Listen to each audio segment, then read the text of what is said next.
Good morning, everybody. Good morning. I know you're not here because of me. Our first speaker this morning is the Honorable Dr. Ernest Hilaire. He's the Deputy Prime Minister and Minister responsible for tourism, commerce, investment, creative industries, and heritage, culture and heritage. Thank you very much.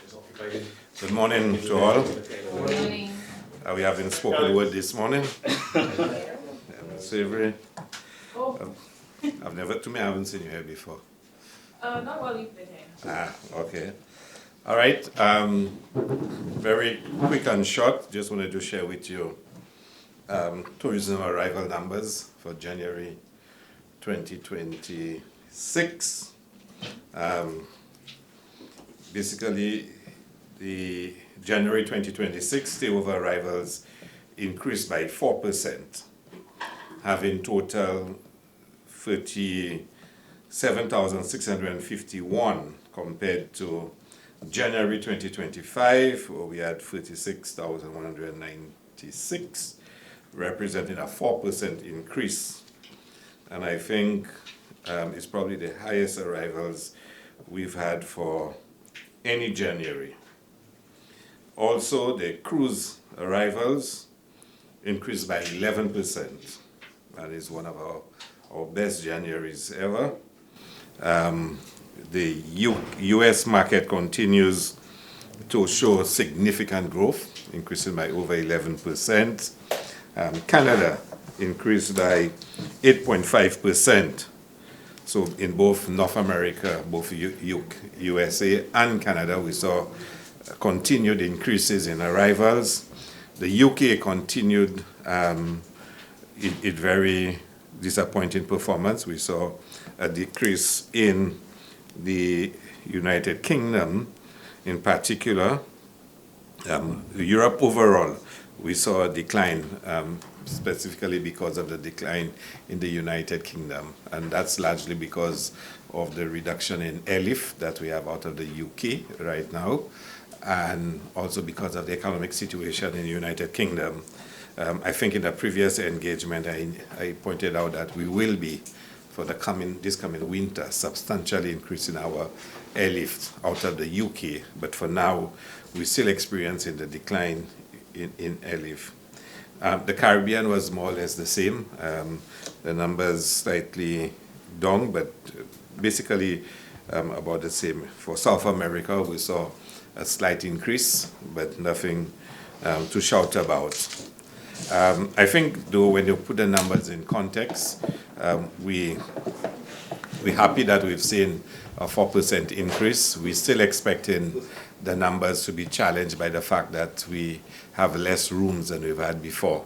And we're very anxiously awaiting the opening of Lifeco, the wellness resort at Mount Pimad, and also towards the ending of the year, the opening of the Lifeco Family Resort, and first quarter of next year, the opening of the Dreams Hotel in Canals. We're hoping over the next 15 months for sure to start seeing the construction of a number of properties coming on stream and the increases in room stock, certainly bringing greater benefit to us. And like I said, in the next 3 years or so, we're expecting to add a couple thousand more rooms. But we will see from next month when we open Lifeco at Mount Pimad, the increase in room stock starting to come back as expected. And of course, airlift will also significantly increase for the next winter season. And once all those are finalized, I will inform you. We're also working, as I had indicated elsewhere, on the establishment of a global marketing initiative, some high-level marketing initiatives that will be taking place around the world to ensure that St. Lucia, the brand St. Lucia, features prominently in all the major capitals of the world and also globally. And certainly by the time the budget is presented in May, the full plan will be presented to you. So we're really looking forward to the numbers this year improving. We will be also opening a number of new experiences in St. Lucia. Very shortly, we will open the beach park at Mount Pimad. You would have heard so much about the beach at Mount Pimad and many persons expressing their opinions. I came here and I promise you that when we do open the beach park, it will be a pleasant surprise and certainly a significant improvement to what existed. I had pointed out to you, and I have done so on many occasions, that we really have to start moving away from the situation we have in St. Lucia, where on public beaches, both for locals and for visitors, you have no toilet facilities, you have no lifeguard available, and we have to move beyond that. So you will see for sure this year the opening of the Mount Pimad beach facility that will provide toilet facilities as well as vending facilities. The Ridgely Beach, we're also going to provide toilet facilities. I mean, can you imagine Ridgely, our biggest beach in St. Lucia, and hundreds of St. Lucians go there. And there are no public facilities, so we will be opening one. We'll also be opening new vending facilities there. So that will be open within the next couple of months. And, you know, they will be valuable addition to this, what we offer at the beaches. Very soon we'll be working on one for Sandy Beach in the south. And also we've just finalized plans and costings and the financing for the upgrade of the Magwetu Beach in Soufre. That too, you will see work commencing on sometime soon. And it's our intention all over St. Lucia to upgrade the public beaches so St. Lucians and visitors can better enjoy the beach and the facilities there. And I also mentioned the lifeguards. We're also going to be piloting a lifeguard program where on the major beaches in St. Lucia, we will be providing lifeguard facilities, and you'll hear more about that a little later on. There are also a number of other experiences that we are working on. Hopefully in the next few months, we'll open the Asfair lookout on Millennium Highway, which I promise you will be a very special facility. We are working on the ancillary lookout, which will also be another exciting facility. And again, we explained to you, St. Lucians would leave Castries and drive around the island. And if you were to stop to use any public facility, they're not really available. They really don't have available. But you will see us working on a number of those lookouts and upgrading them to offer visitors and locals, when they do come to St. Lucia, facilities that they can enjoy. So you've seen the lookout on the Mon, it's been upgraded. And those of you who've never been there at nights, I can encourage. I know some of you in the media have been there at night, so I won't call any names. No, I didn't say Riani, I didn't say that. But you will see all over the island, we're working on upgrading those facilities. I actually have a presentation tomorrow on one for Mola Chic in the south, which will be, for me, a very special one to have. So you will see, again, we upgrading those facilities. And hopefully by the middle of the year, I will be really pleased when we open our first underwater sculpture park. It is something I've spoken about, and you know my personal delight at that project. And we will be probably making a special presentation to you as to what the underwater sculpture park will look like. So this year is going to be really exciting for us in terms of upgrading the product, the experiences, and you know, all the different sites and attractions we have in St. Lucia. Thank you very much. Any questions? Yeah. Karim Nelson, St. Lucia Times.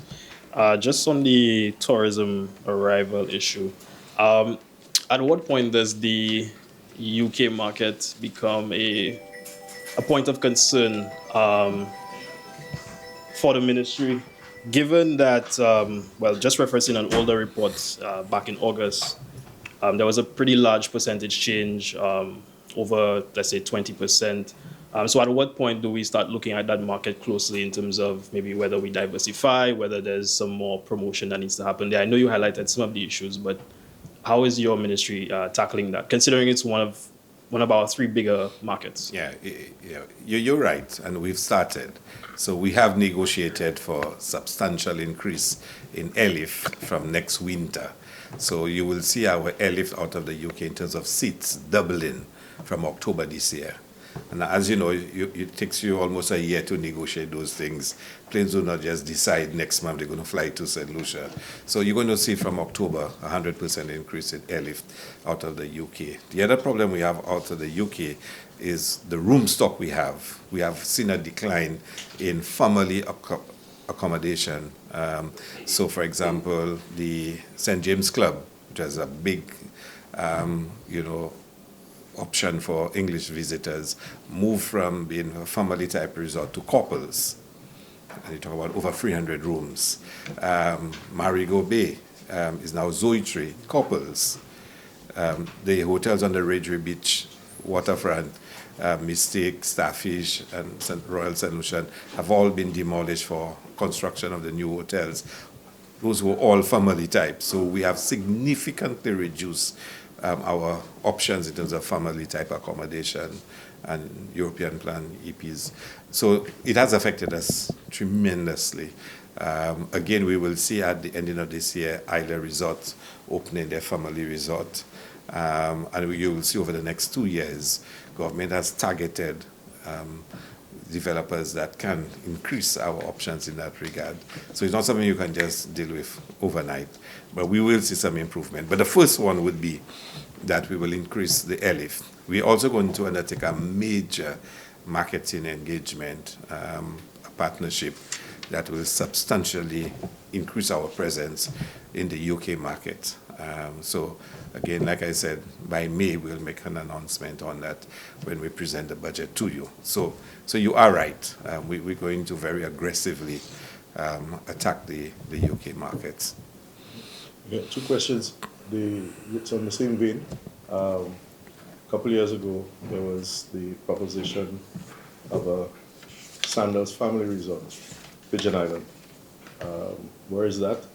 And also, with regards to projects you mentioned around the island, compass stations and lookouts and stuff, do we have a figure with regards those projects? Yeah, well, let me take the second one first. I think when we present the estimates in the ending of March, you will get the figures. I don't have them off my head, but I can present that to you in terms of the investment we are making in that area, as well as the lifeguards, because that will be substantial as well. So I'll present that then. The first one about Sandals, I really cannot speak on behalf of Sandals. I know they are going through their own corporate planning processes, and I think at their own leisure they will make their announcement when they want or authorize us to do so. Well, the reason why I'm asking about the Sandals initiative is because I think there were plans drawn up already and approved, but never started. Yeah. Well, I mean, if you're speaking of the area next to Sandals Grand, that went to court, and I think Sandals had lost the case. The Landings won that case. I think Sandals has since reconceptualized the property that they will establish there. But I don't want to speak on behalf of Sandals. So, in actual fact, I was speaking of the property closer to Grocery.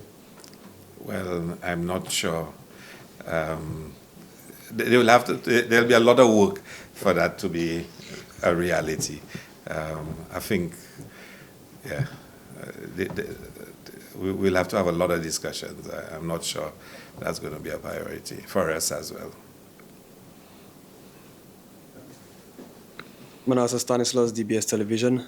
Has the taxi union made any threats towards the revocation of Uber registration and its operation, since members believe it is going to be a threat to business? Well, I cannot speak on behalf of the taxi union. I can tell you we will be meeting them on Wednesday. We also have a scheduled meeting with Uber on Wednesday morning, and we're meeting the taxi union and other interested parties on Wednesday as well, and we will plan the way forward. Yeah. All right, Shine Savory, Choice News, good morning. Good morning. So you have mentioned that at Radwe and at various other beaches in St. Lucia we'll be adding vending and bathroom facilities. But for years we know that at VG there have been problems with the way that the facilities were built that has caused the spillage of sewage, which has negatively affected visitors and people who work there. What will be done to ensure that the mistakes that occurred at VG will not happen at this new facility? Well, first of all, I think the VG, we hope that we've gotten the solution this time. There were particular problems with VG, and I think they've learned from those problems and what caused the issues at VG. And the other facilities we're building are not exactly the same with what's at VG. The one at Mont Pimad actually have provisions for 2 restaurants. VG, as you know, is all restaurants, which means a lot of grease, a lot of stuff is being thrown into the sewer that causes its own set of problems. What we're building at Ridgeway is just vending. There is no food option being offered there. And like I said, at Mont Pimad, I think there are 2 options. Marie's getting one and somebody else. But there are arrangements in place that would deal with this proper sewer system at Mont Pimad compared to VG. VG was a first generation version of it. I think we've learned from this. So for example, even in Ancillary, when the bed and breakfast in Ancillary and the waterfront restaurant by the previous government was designed and planned, there was no provision for sewer. But what we've had to do in Ancillary is to provide a local sewer system for the 2 buildings, which has costed us, a considerable amount of money. But we could not have agreed to allow those 2 facilities to operate and throw sewer into the Ancillary Bay. We were not going to do this. So we've completed the installation of the sewer system in Ancillary. We're going to be testing it over the next couple of weeks. And once it is functioning properly, we will then open the 2 facilities, the waterfront restaurant and the bed and breakfast. But again, it's similar to that. No provision was made for sewer treatment in that area. But like I said, we have brought in a local system which we've installed. Thank you. Second question. So you spoke on the marketing initiative that is set to take St. Lucia to capital cities around the world. But we also know that these days we're dealing with a special threat. For example, with the U.S. Embassy's alert on Ladera, we've seen some negative press that could potentially affect tourism, although it hasn't, given the figures that you just described. Is the new marketing initiative going to take proactive measures to combat any of this negative press that may be emerging internationally? Well, there are two aspects to what you've mentioned. So let's look at the first one. In terms of what's happening globally, and my directions to the marketing individuals in Brand St. Lucia agencies, you talk about Export St. Lucia, CIP, SLTA, and Invest. We cannot control global geopolitical situations. We cannot call President Trump and tell him to chill out and stop behaving a particular way or to behave a particular way. We cannot. This is entirely beyond our scope and capability.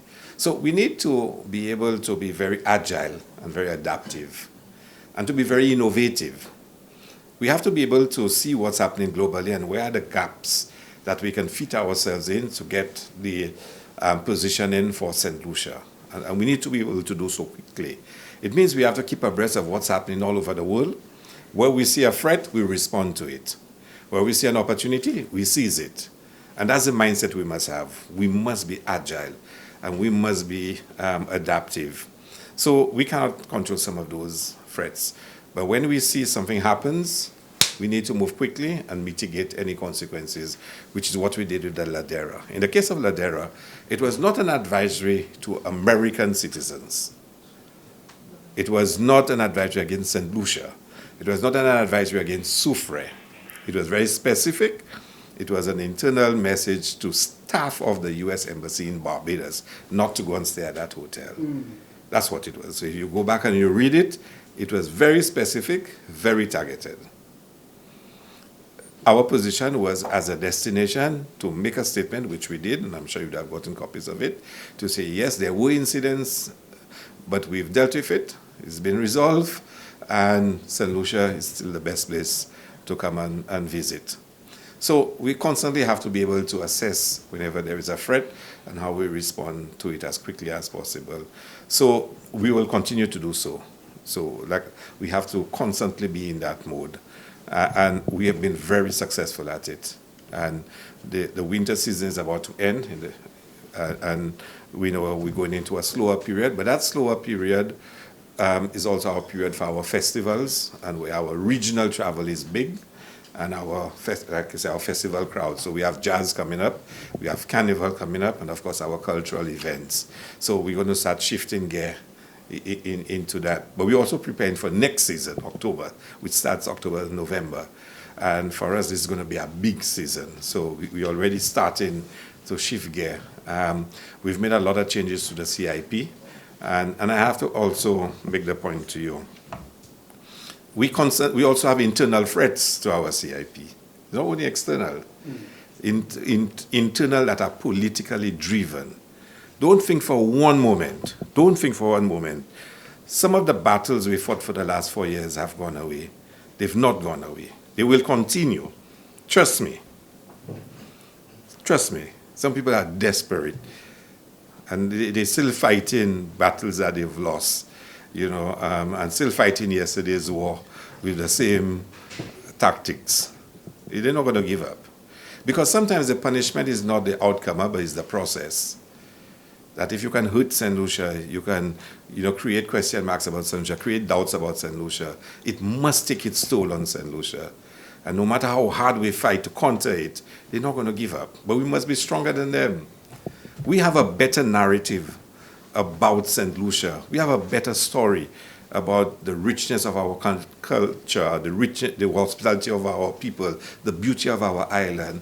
That keeps surviving. And we must constantly, and we must be relentless to fight those threats, both internal and external. So don't doubt for one moment.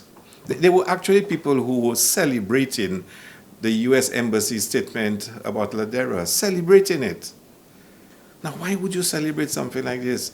You are St. Lucian, literally happy and, raising all kinds of tangential issues. But they see solace, they see probably a way out. For me, it's not a way out. For me, it's a state of desperation. And it only makes us work harder. So don't be surprised if you see an attempt continuing. Every piece of bad news about St. Lucia, they must celebrate it. Rather than say, let's see how we can overcome those challenges, is celebrate it. So in my mind, I'm not being idealistic or romantic and believe that all the internal threats are gone away and, hunky-dory. It's not. I think it's going to be even more vicious and more insidious. And we are preparing for that as well. So we're going to work really hard, trust me. The best years for St. Lucia are yet to come. I'm convinced of that. And we're working hard to make sure St. Lucians really enjoy the prosperity that our country can offer them. And just look out over the next few weeks. Mark my words, I'll come back here and tell you all about it when it happens, yeah? All right, Dr. Hilaire, on the cultural front, what efforts are being made to position local music to be recognized even more internationally, particularly the Henry segment, seeing how our sister island Dominica has capitalized on Bouillon, making it take center stage. And a lot of artists have shared their opinion as, comparing and contrasting the Henry segment to Bouillon, but as sister islands, we know that our cultural differences are similar, so why should we then make that comparison? Well, I think part of our global marketing initiatives I spoke about includes the creatives, the music, and we will have some frank conversations with our musicians. I think the Henry segment has gained tremendous traction internationally. Bouillon has as well. One can argue which one is trending now more. Is it Bouillon or the Henry segment? But sometimes, music goes, in waves, whatnot. So it has, is as good as the last song that was recorded in many ways. But we will be available to assist our Denry segment artists as well as our soca artists, to go big. But sometimes when you want to help people to go big, they must think big too, and they must be prepared to take on the world. And taking on the world requires, and you're all professionals, you have to master your craft. You must be dedicated to your craft. You must be willing to really go out there. The government can only help you so far and to give you that amount of support, but we will be willing to give them support and to go out there and represent as best as they can. Okay, Chelsea Ostine, MBC Television. A tourist, I think, was attacked yesterday by courts. So we just want to know if you're aware of that. And also, we have been speaking about the rangers and reintroducing them and whatnot. What's going on in terms of safety and keeping visitors safe, especially on low traffic days like Sundays and, holidays? I did not hear of that particular attack. Okay. I think we want any and everybody in St. Lucia to be safe, not just visitors. We want St. Lucians to be safe too. We want visitors to also be safe. Sometimes we feel we have an extra responsibility for guests at our home. And as St. Lucians, if we invite people to come to our home and to see our beauty, experience us, and to spend the money here, we have a special obligation to make sure they are safe. But I would like all St. Lucians to be safe. When I leave my home and I travel anywhere in St. Lucia, I want to feel very, very safe. And it's one reason why we've supported the police force as much as we've done, and we continue to provide them with so much resources to make sure they make this country a safe place. And you must say kudos to the police. They've really been working hard for the last few years, couple of years in particular, to up their game and their performance and in both stopping crime and also catching perpetrators of crime. The rangers, we still need to recruit more rangers. The provision that was made last year was for about 65 rangers. I think we're just about 40 now. So we're waiting for the next recruitment of rangers. They've made a big difference, I can tell you, especially manning the beaches and making sure there's some semblance of order. In fact, just before this cabinet briefing, I was in a meeting with the NCA talking about some of those issues, and we're going to step up some of our actions. And I'm hoping by the time we get to Carnival in July, we will increase our numbers in the Rangers. We now need to start thinking heavily about the South, because we're going to be making a big push in terms of the South, both community tourism and cruise tourism. So we're going to be making some special moves in the southern part of the island. And the Rangers are, for us, a very vital instrument in ensuring safety of visitors when they do come to St. Lucia. And as I said, I have seen, evidence of their successes so far. And is to continue to give them support, and also to the country, the people of St. Lucia. And in all fairness, St. Lucians have really, really shown a lot of support for those initiatives and have contributed tremendously to making St. Lucia a very welcoming place for our visitors. We have challenges. It's not a perfect system. There will always be one or two persons who, go outside of the acceptable behavior patterns we expect of St. Lucians. But St. Lucians have been exceptionally hospitable and welcoming. And all over the world, I visit different places, trade shows, meetings, and I feel really proud when people speak about how hospitable St. Lucians are and that we're the most hospitable people in the Caribbean. I feel really proud about it. But we can still be a lot better. Cleanliness, the amount of garbage that's thrown out of vehicles, for example. Let me tell you, it's really heartbreaking to see some of our roadsides. And, you send somebody to clean it this weekend. By the middle of the week, you see the same garbage again. I wish I could apprehend everybody who does this, but, there's only so much you can do. So I have to say St. Lucians have done a lot, and they've brought, a lot of pride to this country in terms of welcoming and treating people well. And those who stray, we always have to remind them. And sometimes we need to show them that there are consequences of their actions. But yeah, It's not perfect, but we're working on it. All right, Minister, a question, I guess, which is applicable for both of your portfolios in tourism and more so commerce.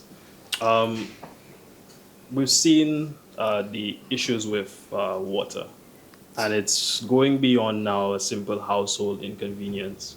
I know last year we had last week we had the works, and many businesses who even have storage capacity, storage units ran into issues. And based on WASCO's projections from the last press conference, it seems that it's going to be really dread this year, and how that is going to, or may potentially affect business. For you, how much of a concern is this? What have the discussions been like between, I guess, the persons in the business sector? And just for you, where does this rank in terms of priority agenda? It's a massive concern. I mean, there are no two ways about it, both for you mean the business sector, but also citizens, as citizens. We have a situation now of decades of neglect to our water infrastructure in the country. And I don't know how many of you are old enough to remember Kenny Anthony, Prime Minister, first term, 1997, when being confronted with the reality of the water sector. And let me tell you, I don't think there's any sector that has more reports on it than the water sector. WASCO probably have a library of reports. And I remember then, because I was attaché to Dr. Anthony then, and when he was presented with the report on the state of our water infrastructure, I recall the discussions then. We drew parallel with what John Compton had done with Lucia, where a major decision was taken, and Lucia was almost privatized in a sense. And the consequence of it was the most reliable and efficient electrical company in the entire Eastern Caribbean. And the decision then was taken to statutarize WASCO and to bring in private sector investment and whatnot. And the then opposition led a vicious attack against, the government for doing so. And in a sense, we backed down on that initiative. And, in hindsight, you really wonder if we should not have fought that battle to the end. Politically, it was very bruising. But what has happened is that, and I'm talking about 1997, it was already problematic, and we saw the signs of what was going to happen. And we've probably not, as a country, dealt with the core issues that are involved, which is the state of our distribution network in this country. We had built the John Compton Dam as a means of accumulating water and producing the water, but the supply of it is horrendous.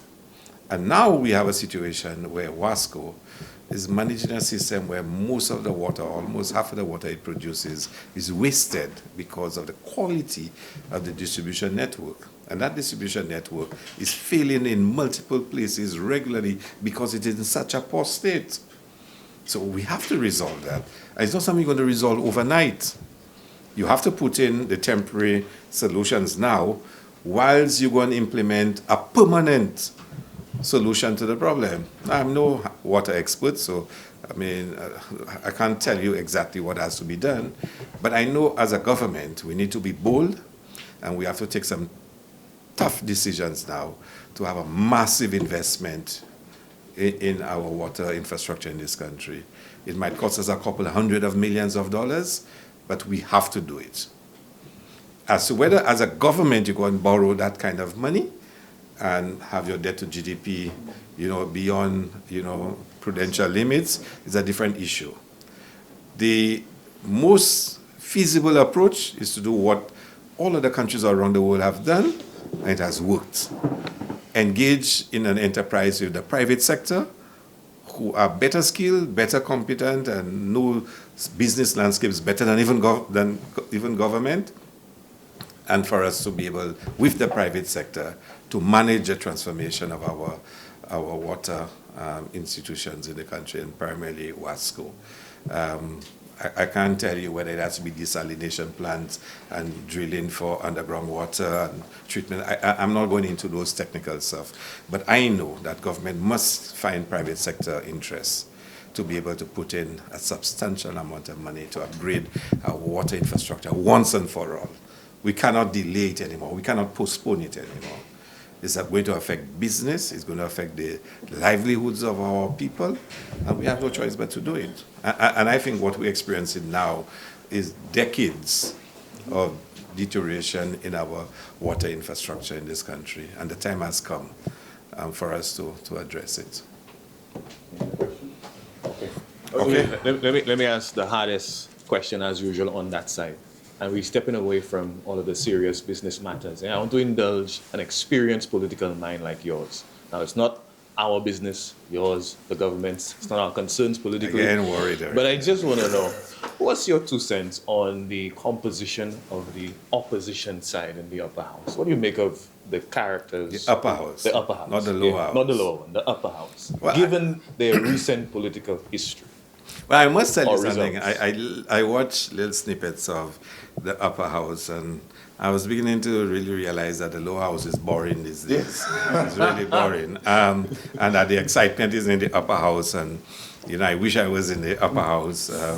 They really have some excitement there. But, I'll tell you something. It's not my place to give United Workers' Party political strategy and political advice. But one thing I know, you can't fight yesterday's war that you lost with the same tactics, seriously.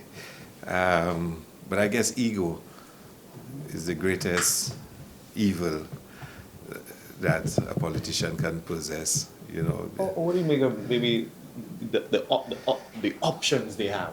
Well, they don't have much option. They don't have any option. I mean, just to keep Alan Chastain as your leader tells you of just how bankrupt you are in terms of options. I can't see how they can move beyond that. And the people they have there, I mean, for example, in my constituency, Tommy Descartes was the secret weapon, the bold new star who knew all about economics, and he was going to take on Philip J. Pierre and teach him economics or whatnot. I mean, he proved to be, not even an A-level school student capability. I mean, and he still continued to parade. I mean, I listened to Dominic Fide, seriously. I mean, a former minister of tourism said all kinds of things about St. Lucia tourism, and he had his chance. And I mean, he didn't just lose the last election. He did Tourism lose. Minister, do you give consideration to a $2,500 minimum wage in the hospitality sector? What do you make of that? Whole policy Well, I proposal? think we should pilot it at Coco Palm. Okay, all right, thank you, Minister. Thank you very much, Stephen.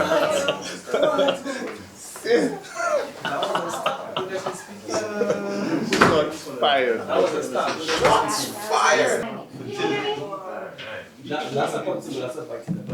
All right, ladies and gentlemen, let me just give you a reminder, if you have your phone on ring, please put it on vibrate. Thank you very much. That's all right. Don't worry about it. It's not a phone, it's a very expensive piece of equipment. That's a check battery pack. All right, our next speaker is the Minister for Health, Wellness and Nutrition, the Honorable Moses Javatis. He has an update on a couple of things he'd like to give you. Good morning, ladies and gentlemen of the press. Good morning to all. I have two announcements. One, well, not announcements, an update on the Universal Health Coverage Project, and one announcement on the start of extended and new services at the Bordelais Correctional Facility.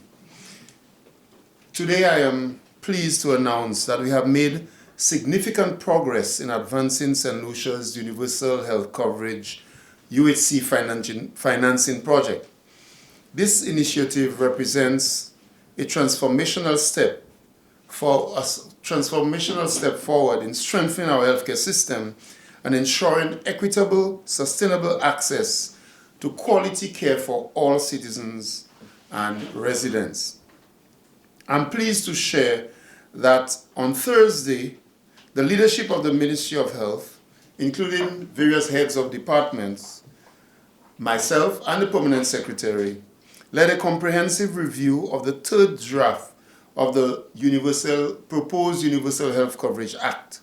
During that session, we provided detailed feedback, which will now be consolidated with input gathered from a wide range of stakeholders and stakeholder groups across the country.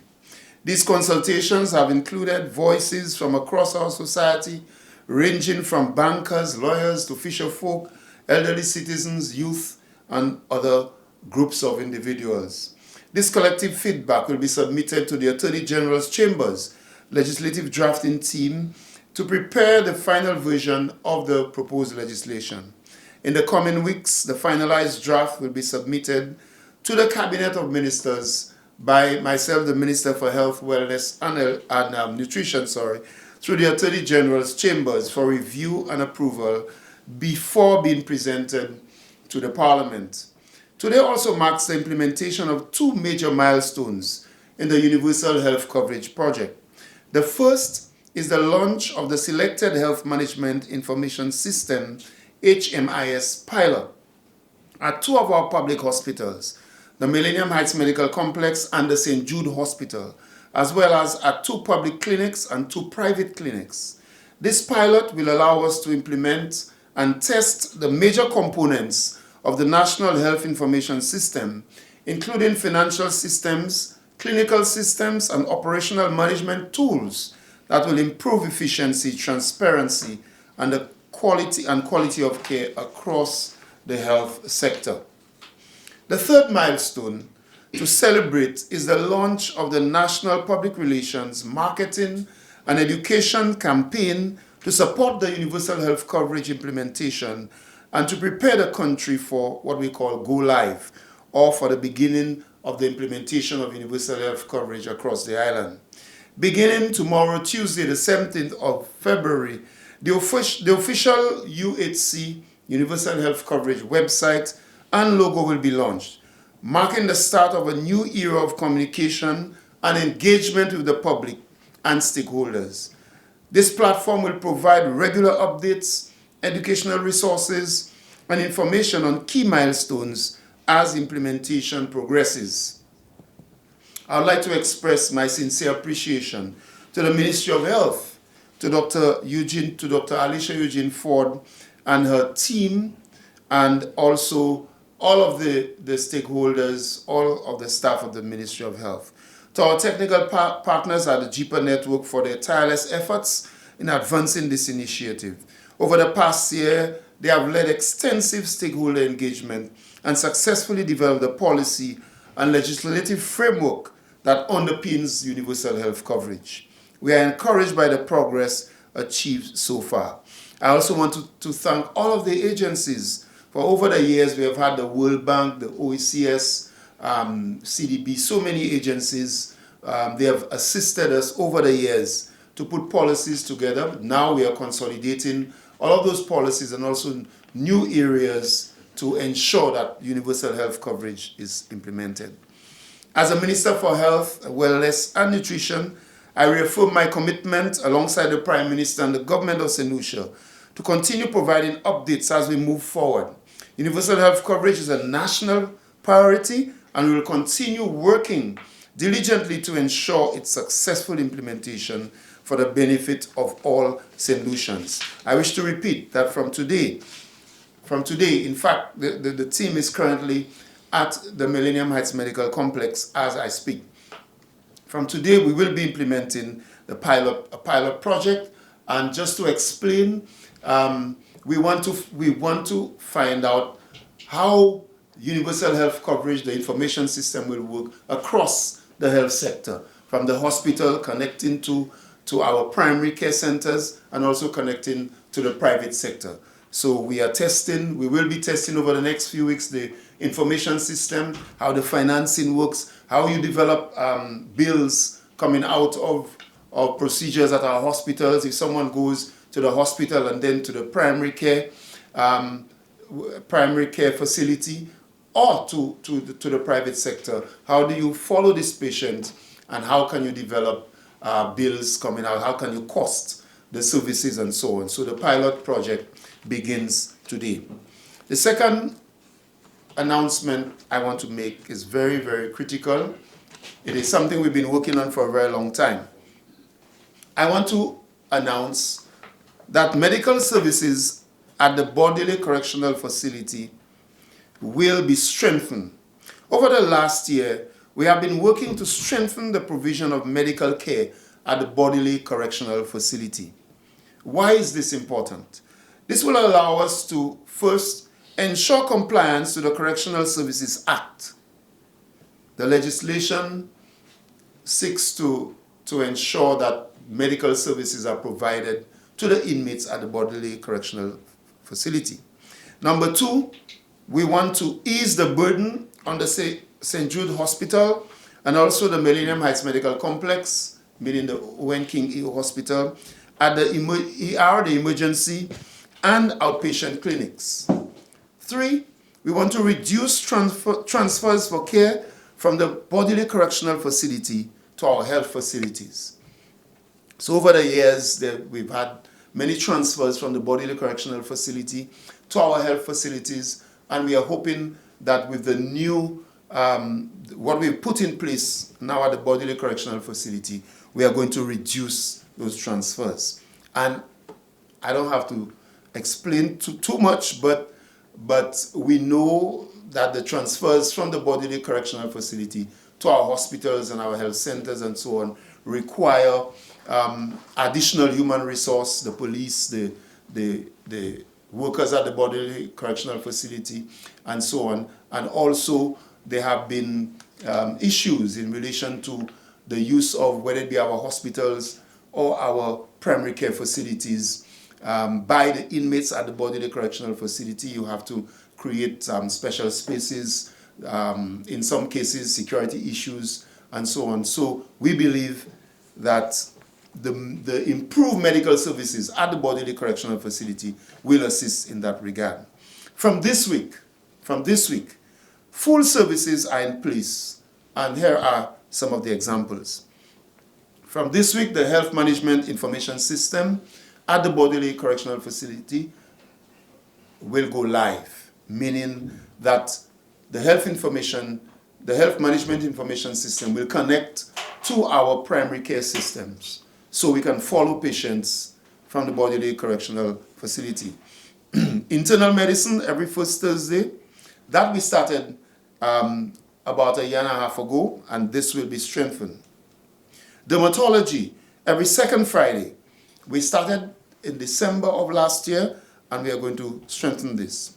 Ophthalmology every fourth Tuesday, and this is ongoing. Sexual and reproductive health every third Thursday.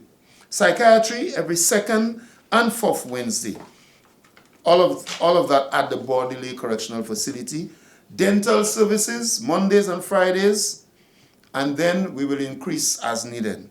Obstetrics and gynecology as needed. At present, the BCF, the Bodily Correctional Facility, has a resident physician, and that resident physician will refer cases if there is need for specialized care. If we have need for specialists, the physician will refer the patients to our primary care or to our other facilities.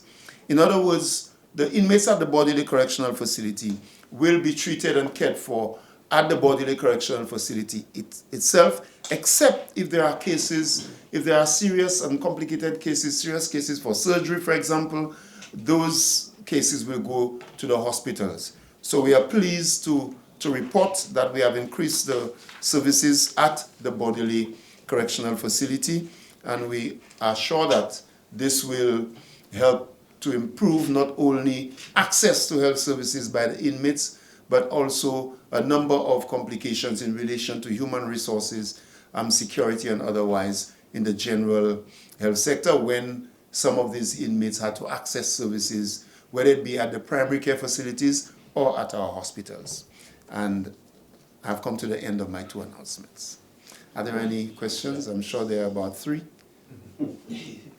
Just one question, I guess, on the general expansions in our healthcare services. I know last week you had made mention of some new polyclinics. We have St. Jude opening. Now we have the expansion of the services at Border Lake Correctional Facility.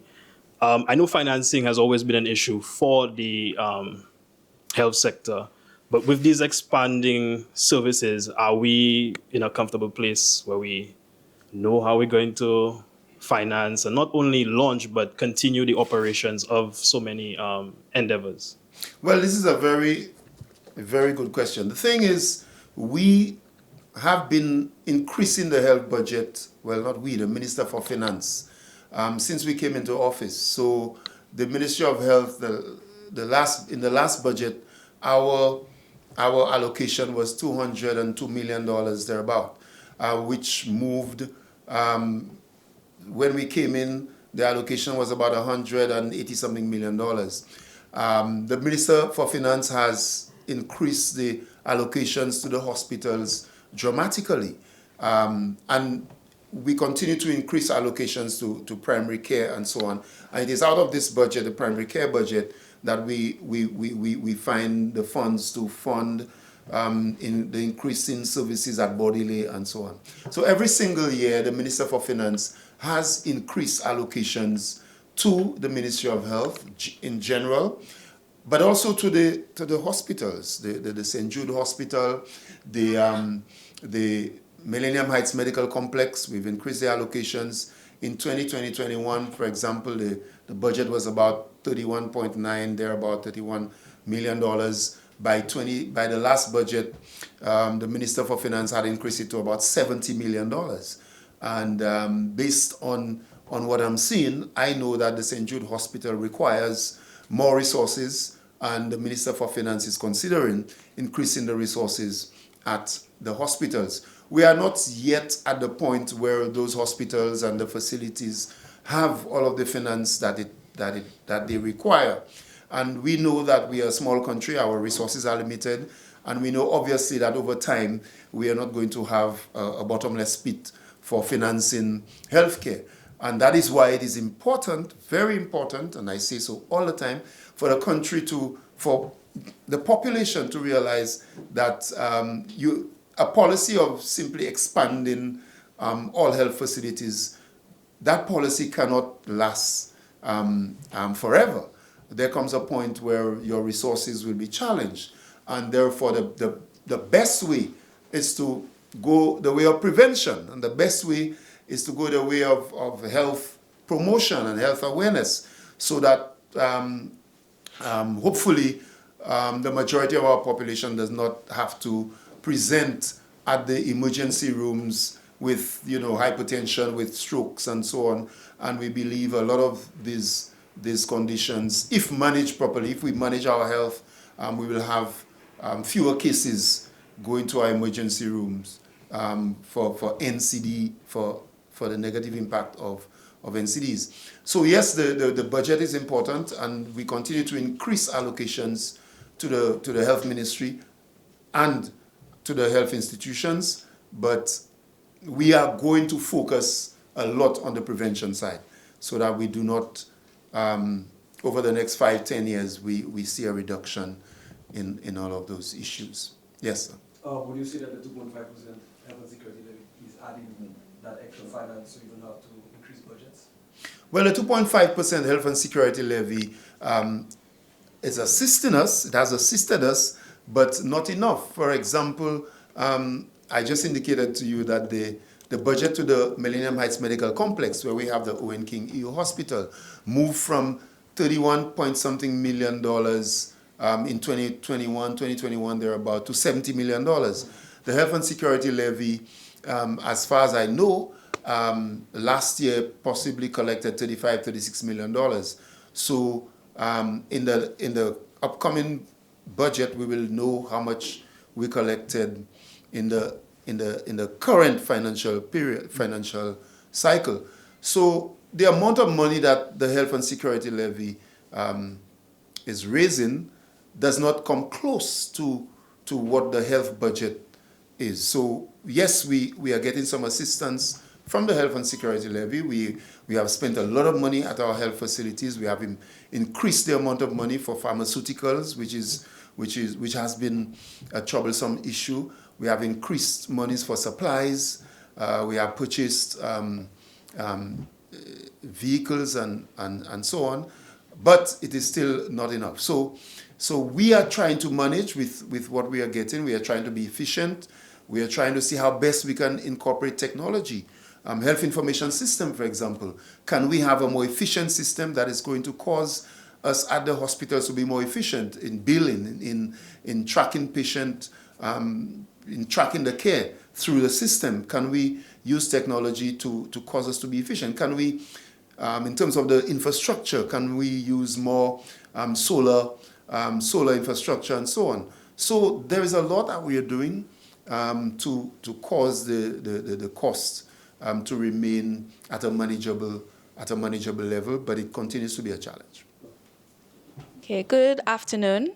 Hello. In December, the media spoke with stakeholders from the Bordelais Correctional Facility who mentioned the challenges that inmates with mental health needs have. And it was mentioned that even though they are receiving twice monthly visits from a psychiatrist, that the approach has been more symptomatic rather than therapeutic, that is, treating the mental health illnesses as they come up rather than preventing them. Is there any strategies that the ministry intends to take to improve the care of those with mental health issues at Bordelais? We do understand and we recognize that at the Bordelais Correctional Facility, there are individuals whom have been deemed to be challenged mentally. Their mental health has deteriorated. And there have been many discussions with the AG's office, our office, and other agencies to see what solutions we can come up with. One of the solutions that is being discussed is whether you can house these inmates in another place, in a place that will cause them, if they can be rehabilitated, but in a place that will cause them to fare better than at the prison. That discussion is ongoing. And before the last general elections, I know the discussions were at an advanced stage. So yes, we do recognize that we have challenges with patients at the Bordelais Correctional Facility who have challenges with their mental health, and the ministry is working with the other partners, especially the legal arms of government, to ensure that we obey the advice of the courts, because there have been some declarations by the courts in relation to that, and we are working very hard to obey the rulings of the court and the declarations. So yes, we do recognize we have a challenge there, and we are working very hard to see if we can, as quickly as possible, resolve them. Thank you. One other very question? much. One more? Okay. So we know that in the past week in the north that Wasco had disruptions in supply, and as a result, several schools had to close because of the health hazards that not having running water in a school with young children posed. As the water situation continues to deteriorate, has the Ministry of Health put anything in place to ensure that the spread of diseases, that the health of the children at the schools is looked after even with those water disruptions? Well, we know that the Ministry of Education has protocols which deal with whether it be water or certain disasters in the school setting. And the Ministry of Education works very closely with the Ministry of Health in that regard to monitor, to have surveillance systems so that if there are any outbreaks, especially if you have no water, there are certain protocols. I know that the Ministry of Education, they close schools when if we don't have storage up to a certain quantity, they would close the schools and so on. And I know the Ministry of Health works with the Ministry of Education in that regard. I'm also very pleased to note that the health facilities, the primary care facilities, what we refer to as health centers, always come into focus when we have issues with water. And what we are trying to do through the OECS Regional Health Project is to rehabilitate a number of those health facilities so that the water storage becomes a very important part of that rehabilitation. The smarting of these health facilities, water storage is a major part of it. So yes, it is very critical when we have water issues to consider the ramifications that can arise out of that. If you don't have water in the schools and so on, you have challenges. But I know that there are protocols, and in most cases, if the schools do not have water, I'm aware that in most cases the schools will close. Having said so, I wish to also say to you, members of the press, that you may be aware that we are in the process of rehabilitating 7 wellness centers in St. Lucia, and those wellness centers will be closed from the middle of this week for about 5 to 7 months, 5 months in some cases, 6, 7 months. And those wellness centers are the Grand Riviere Wellness Center, the Laguerre Wellness Center, the Tirocher Wellness Center in Micoud, Itangs in the Soufrière area, Font Saint-Jacques, Jacmel, and La Croix. Those 7 centers will be closed to facilitate the essential rehabilitation works under the SMART initiative funded by the OECS Regional Health Project. And all of the improvements are necessary to ensure that centers remain reopened stronger, safer, and they are better equipped to serve communities for years to come. The rehabilitation works form part of the ministry's broader strategy to modernize St. Lucia's primary healthcare infrastructure through the OECS Regional Health Project SMART initiative. The upgrades will focus on strengthening the structures, improving infection prevention and control standards, enhancing accessibility for all users, increasing operational efficiency, and incorporating climate-resilient features to reduce vulnerability to extreme weather events. And water storage is a very big part of this. So I want to ask the residents of the communities where these 7 centers are located to help us to work through this period, this 5 or 7 month period. There will be inconveniences, and we hope to work with the communities to cause those inconveniences not to be as great as envisaged. There will be vehicles, minibuses to assist with transportation and to give constituents access to nearby wellness centers to get services. So these wellness centers will be closed, but the ministry is working with the minibus sector to provide transportation to nearby wellness centers. One example is the Grace Wellness Center in Vieux-Fort North. That particular wellness center was closed from December, and rehabilitation works will commence very soon, and the residents of Grace have been facilitated at the Bellevue Wellness Center, and the Minibus Association is providing, we are working with them to provide transportation services to Bellevue. So we are asking the community to work with us so that we can complete the rehabilitation works in a smooth manner. So thank you very much, and I wish you well. Yes. Just an update on your transition at St. Jude's, actual situation, and when in terms of a timeline are you hoping for a full completed transition? Well, as I reported last week, we are working right now to move new equipment into the building. A lot of the beds and so on, a lot of the equipment has arrived, and we are moving the equipment into, and we are having the professionals who supply us with the equipment coming into the country to do training with our professionals down here. Last time I indicated that, as Prime Minister has publicly said, We are hoping, we are working very hard towards ensuring that everybody moves before June of this year, and we are working towards that. And when I come next week, I'm going to give you a more detailed report on moving. So hopefully every 2 weeks I can give you an exact report, a more detailed report of where we were compared to where we were 2 weeks ago. But the work continues, the transition is happening, and we are working with the professionals and the suppliers of equipment to make sure that everything is on track.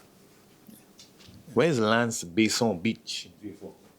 Lance Besson Beach, VA4, is close to the docks. Looks good. I On see the- some upgrades happening down there. Yes. It looks really nice. Yeah, it's in the constituency of VA4 South. Okay. But VA4 North, we do have some wonderful beaches also in the Canals area. Yeah. All of Canals is No skyscrapers on them, right? yeah. Scorpion Island and all that is part of VA4 North. All right, thanks. But thanks very much, and I never want to leave without.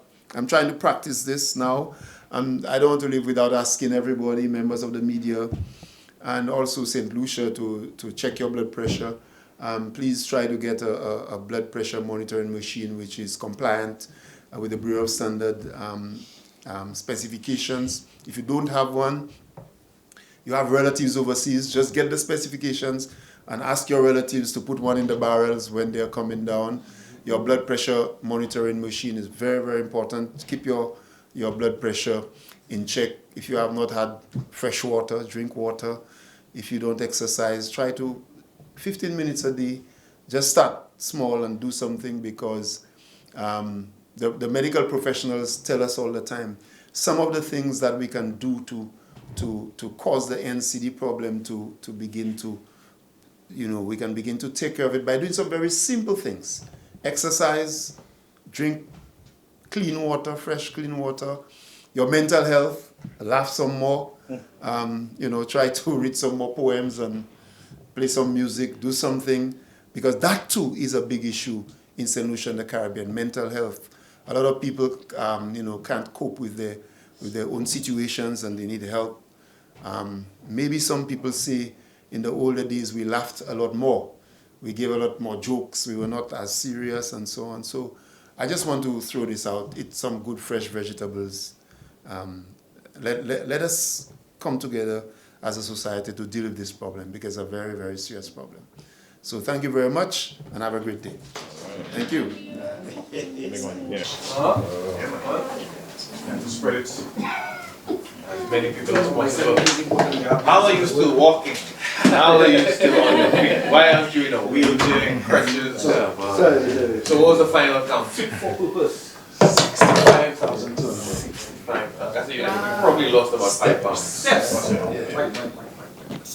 Carnival Monday is normally 45,000. Carnival Tuesday about 47. Minister, I see you get real comfortable there. You're not coming up on the mic? Oh, okay. Our next speaker is the Honorable Kenson Casimir. He's the Minister responsible for Education, Youth Development, Sports and Digital Transformation. Morning, everybody. Afternoon. Afternoon. Wow. As you may know, we hosted the Ministry of Youth Development and Sport hosted our 44th annual Sports Award ceremony on the weekend at the Royal Turn. Notable accomplishments, of course, Julian Alfred coming up with a top honor for Senior Female Athlete of the Year, given her remarkable accomplishments on the global stage. In the male category, Akim Ogis, after a stellar season, first of all with the St. Lucia Kings and then making it over to West Indies. The maturation of this young man is something that we really need as a ministry to take note of and see how we could use his experience and his modus operandi, just the way he functions as a young athlete, as a young professional so far. I think we need to really establish a lot of programs with him once he's available on island.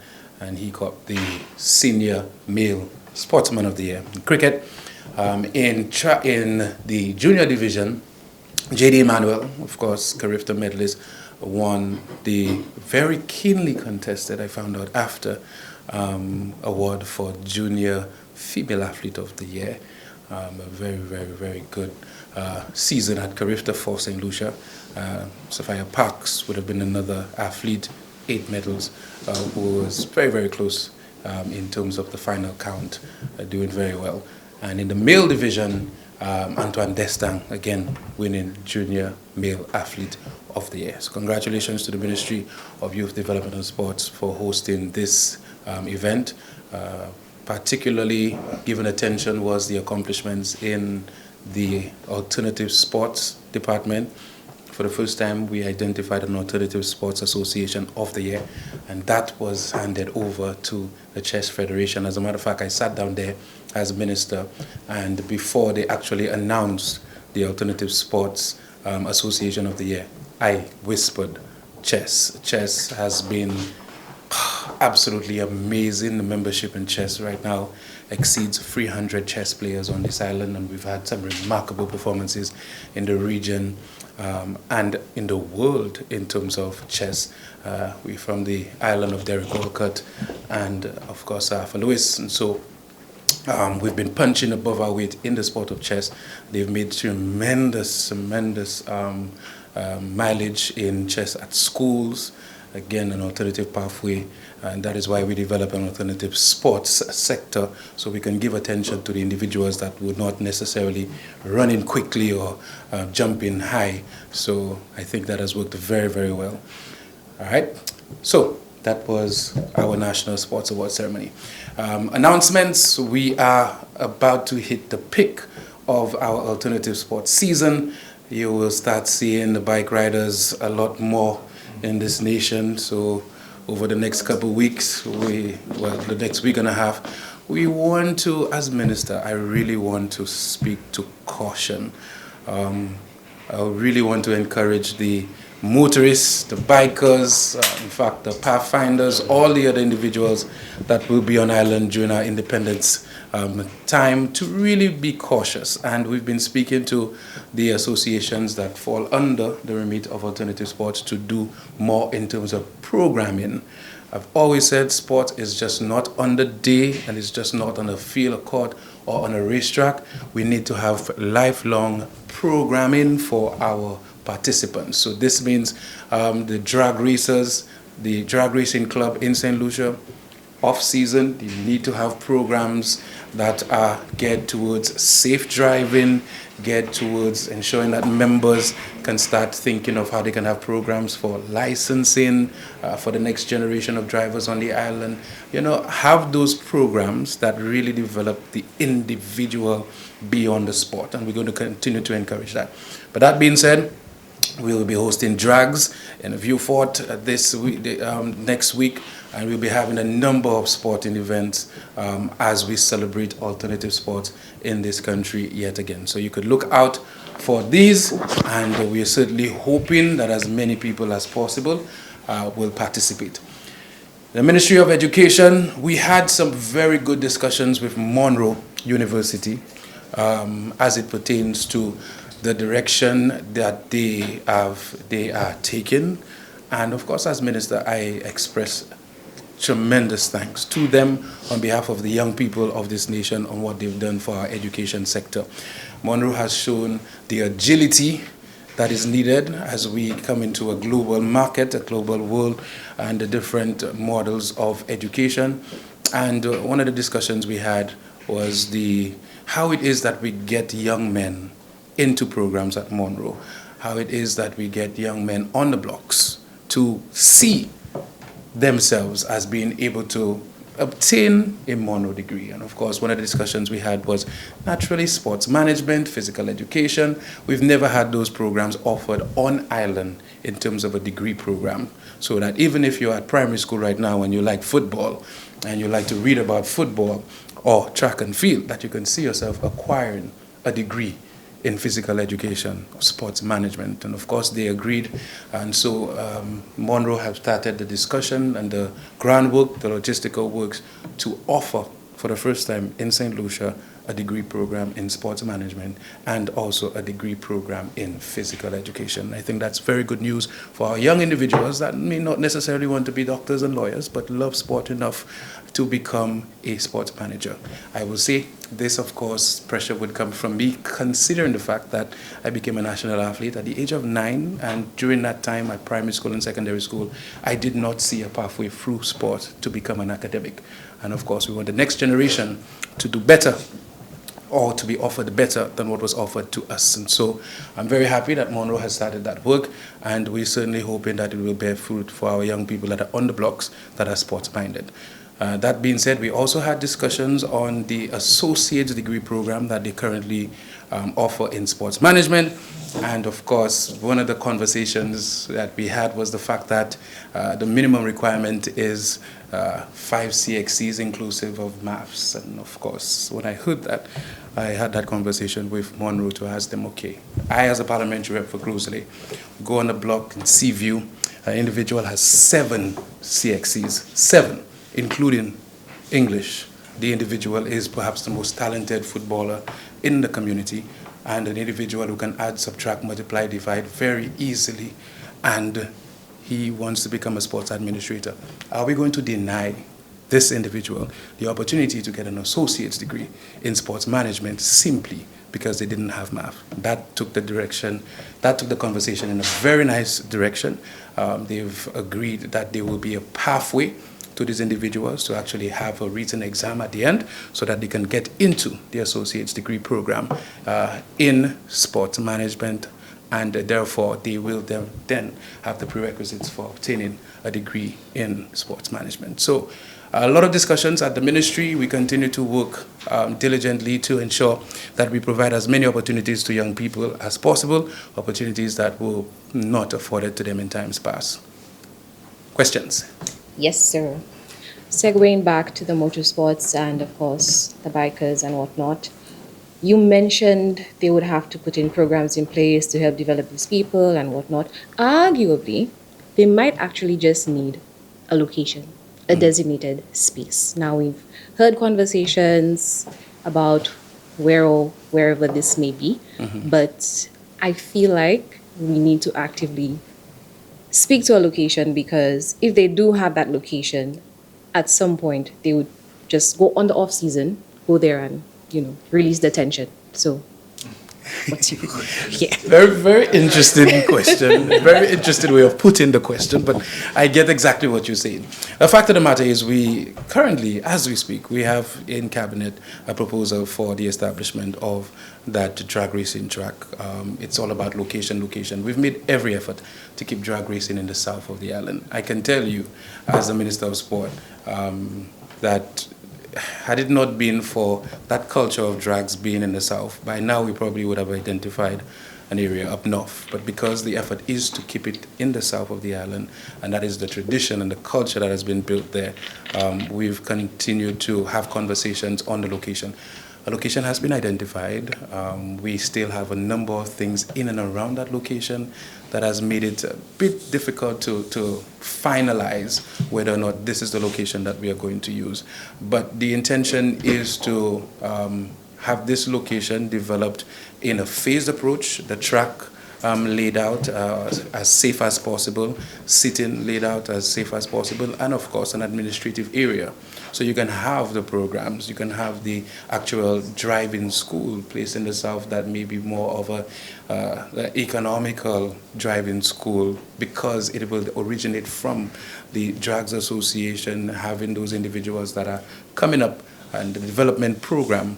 So we want the development programs to be held at that area as well. So again, for me, sports has always been on and off the court. I think I benefited from having a lot of work done on my mind and a lot of different things off the court. And so that is what we are bringing into sports. So I envisage that we will have a state-of-the-art drag racing facility in St. Lucia this term. The phased approach is what we are going to use. And for this year, we are going to continue to use the same area and ensure that we make it as safe as possible for our people. So we will have an area for them to release when they have that need for speed, off-season and other times, but we need programs to ensure we have safe driving in this country. What's the location? View what? All right, good afternoon, Minister. Good afternoon. Any comments on the misconduct of students in uniform in light How of did I know this was coming? in light of the recent security scuffle which happened in public? Let me tell you, I've watched that video over and over again, and I can tell you my response to that question is more from being a father than necessarily being a minister. You would have to bring your experiences into your ministry. Right. But for me, first and foremost, I'll put myself in the shoes of the actual student and wonder, okay, first and foremost, why you feel the need to go and spray perfume on your body at a store, whether there's something wider going on with the individual. I believe actions are not just implemented or decisions taken to act a particular way, not just on the spur of a moment, but it's because of either socialization, either what you've been taught as an individual and what you know is acceptable behavior.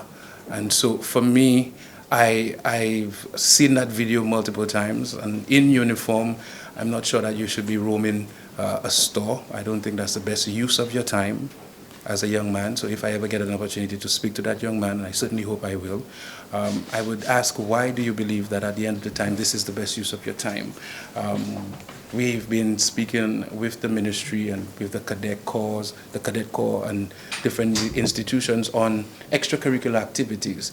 We need to get these young men in either being a cadet or being part of a music group, being part of a boxing association, being part of certain organizations, so as to just take them off that pathway, so you're not in a position where you're then in a situation with a security guard. And of course, I thought I pretty much had a panoramic sort of thought process on what could have happened.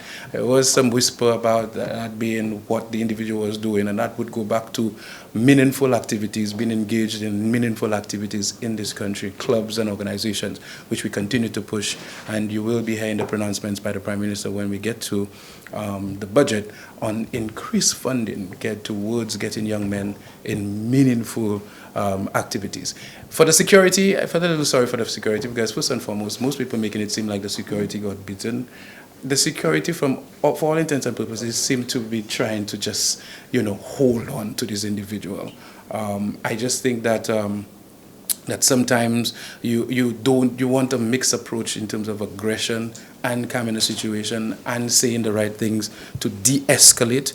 I don't think the situation was necessarily de-escalated in an effective manner. So it means that even in our jobs, we have to decide how we put programs together to allow people that we employ to learn certain skills. In terms of in schools, again, I always believe that the education sector is not just the teacher and not just the principal, not just the student. Society has to play its part, including the parenting at home, including like I said, the clubs, the organizations, trying to hone in on individuals and make them more productive citizens of this country. Okay, and my second question, have you heard of any works going on in the Grand Riviere River? Because a few residents have complained that there have been excavators, cutting on the edges of the road, and they're looking to have questions answered because it has caused some delay in navigation. So do you have any update on that? Grand Riviere is a big place, so I would like to know exactly where they're speaking. Closer to the Asu Canal end there. Okay. We have, from my vantage point, we have commenced construction on a retaining wall structure in the area. And if you have any sort of excavation, is to protect. I've always said, I'm not an engineer, but the Ministry of Infrastructure definitely employed an individual that is building a retaining wall structure. So if there is cutting into the riverbed, I would suspect, I would like to believe that is from the engineering analysis that has said you need to cut this to install the wall here and install the wall there. We would never be able to complete the entire Grand Riviere River in terms of the retaining structure that is needed. This is a multi-million-dollar investment that is needed for that area. And as you hear from the names, Grand Riviere, the big river, it's a it's a big river, and then Asu Canal. A lot of people, you build very close to a canal, and you actually call the place on the canal. And so we have to find the money. I keep putting pressure on the Ministry of Infrastructure to do more to protect more homes in that area. But the work has commenced. I will do my necessary questioning of the engineers. I tend to not try to question doctors and engineers as if I am the expert, but to get advice from them and bring it to their attention that the community is asking those questions, so as to ensure that whatever work is done is completed in a professional manner that everybody will be satisfied with at the end. And my final question, we know that last week it ended the Teachers Counselors Week, or School Counselors Week, I should say. So we're just asking, are resources being made available to them, and knowing that violence continues to be an issue that is tackled and children are becoming more involved or more affected by what's going on in society. So how could that be cultured into school, and the resources for the counselors so that they could be able to debrief or recover after dealing with violent incidents? Okay. I think debriefing and recovering, it's funny that I said this at a meeting that every single sector in St. Lucia seemed to want finances placed or proposed for them for debriefing. Every single sector but politicians. It seems as if every meeting I go to, there's this discussion on mental wellness, and these are very good discussions that we must have in this country. But I always encourage individuals to take personal responsibility for your mental health. Just as I tell people to take personal responsibility for their physical health, the investment of an hour, I always say at least an hour, in meditation, breathing exercises, in terms of probably going to the beach and just having this internal time with yourself. I always believe that is an individual desire that you must have. In terms of financing, you will hear the pronouncements by the Prime Minister in this year's budget for some additional counsellors around the island, which would definitely lessen the weight on the current crop of counsellors that we have in St. Lucia. The current demand that an individual counsellor would have to a child, that would lessen that as well. The Prime Minister is putting in some significant finances into that, because we realize that we really do need counselling at a higher level at our schools. The principals have asked for counselling as well. The teachers would need counselling as well, and we would try our best to provide as much as possible as time goes by. But the fact of the matter is, every single one of us here, especially if you're dealing with human beings, whether you're dealing with teachers, parents, whether you're dealing with colleagues, we all need to take responsibility for our mental health in this country. I would probably argue that quite a few people will not be in sync with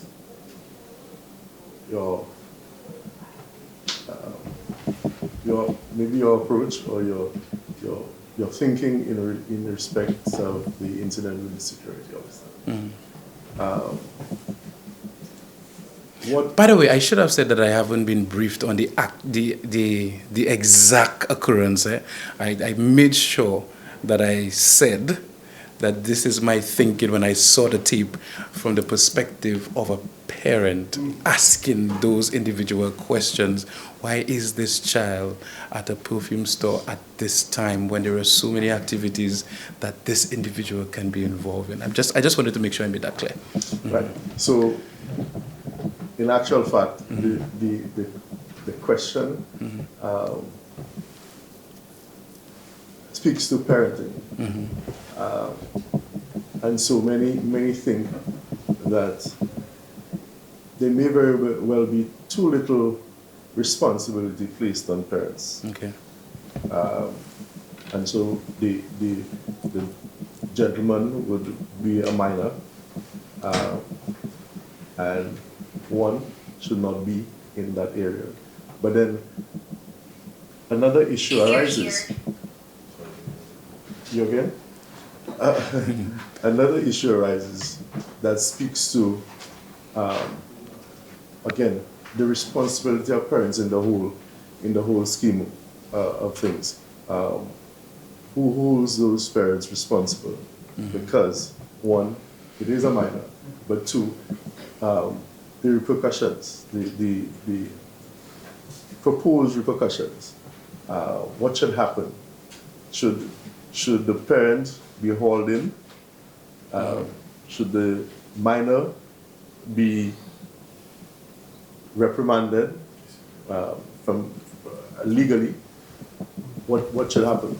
Because you're almost going to be in a situation where we're going to talk about the situation and it's going to reoccur.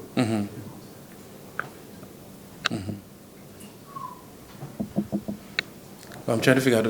I thought you were bringing a question at the end, so you just want to know my thoughts on whether or not we have enough responsibility of parents. Okay, You did say you're speaking from the perspective of a parent. Yeah. I just believe that we don't have legislation that holds parents accountable for the actions of children, and then you have to ask yourself whether or not we need legislation to hold parents accountable, or we need more programs based on parenting specific, as we've said in times past, to more fatherhood, because we seem to have less of an issue of parenting when it comes to motherhood, although all mothers would require some form of training if we're going to talk about parenting. Nobody's perfect, but I think right now we have a lot of programs that when you say parenting, the mother comes. We've seen an increase in men actually coming to these programs, I would admit. But fatherhood in St. Lucia, we need to continue to have more and more conversations about it and how it is that this can actually help with some of our social issues. Legislation perhaps about whether or not that the parent is held accountable. I would think more than likely this situation, the parent would have to step in and answer questions. I think what you're asking is, does that deal with the situation enough? Is that enough to say that would change the attitude or the outcome of what actually happened? That is left to be discussed. It's something I could raise in cabinet to say, okay, what are some of the approaches we can have that really holds a parent more responsible for the action of a child? And then you know for sure. I mean, I can well imagine that might be a parent that may be at work at that particular time and may have given every instruction for the child to be at home by 4 o'clock and 4:30, and the child may have not adhered to being home at that time. What actually is the punishment that you can give to the parent, therefore, when from your vantage point, if, let's just say as a single mother, that you have done everything in your power to provide that level of guidance to the individual and they choose their own path. So it's a discussion. I love that question. It's a discussion that we can have. I can imagine the radio stations and the talk shows having those discussions as well. All of those things are always welcome to get different ideas on what it is that we can do. But definitely parenting is something that we have to continue to have discussions on moving forward. So let me just I suspect you have you have in your head what should be done from your perspective. I don't know if you want to share that with him. Yeah. He wants me to say it for his. Yeah. So without telling Riani my age, in my first edition in the media back in the 90s, this very same thing was spoken about. Parenting and programs for parents, and we're still talking about it. Yeah. So the question now again is, are we going to explore these again? So let me just shed some light on that. We, as a Ministry of Education, we've done something that is pretty much novel in the fact that across the OECS we've instituted the first ever survey of children that are actually attending schools, to find out from them, from their perspective, what they think about our education system, what works, what doesn't work, what satisfies, what doesn't satisfy. We will be moving on to getting the opinions of teachers and to actually get from the teacher's perspective what they think about our education system in an objective manner, so we can then shape policy on what we are actually doing with the finances. I would hasten to say the other big stakeholder in that overall ecosystem of education would be parents. I think we need to be more in tune with what's happening at home as much as possible in an objective fashion. What percentage of our children are attending school with just a mom in the household? What percentage attending school with just a dad? What is the impact of that? What is the behavior and patterns like for these individuals? So at the end of the day, I think having that sort of census and information may guide some of what you've been speaking about in terms of tackling the issues of parenting in St. Lucia.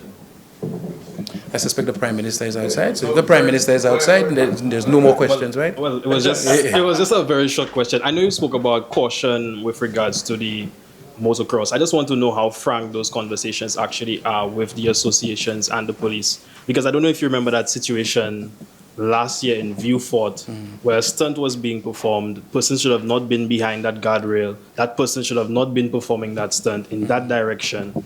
And then you had a situation where a minor got badly injured, as well as some other people. So just how frank are those conversations when you say caution? Well, you see, we have a very, sad to say, a lot of the times we have a very reactive society. I try my best to ensure that we are as proactive as possible to provide those guards and guardrails, no pun intended, in this situation, for what is actually going on. So we do have those frank discussions. And just as we just spoke about parenting and whether or not the mother said to that young man, be home at 4 o'clock, and he did not come, sometimes you really put everything together to ensure that there is that level of safety, and individuals may decide to do their own thing that may cause what happened last time. But in terms of the fact that it happened last year, you can imagine the increased discussions that have been implemented to ensure that we have as much safety as possible at the facility.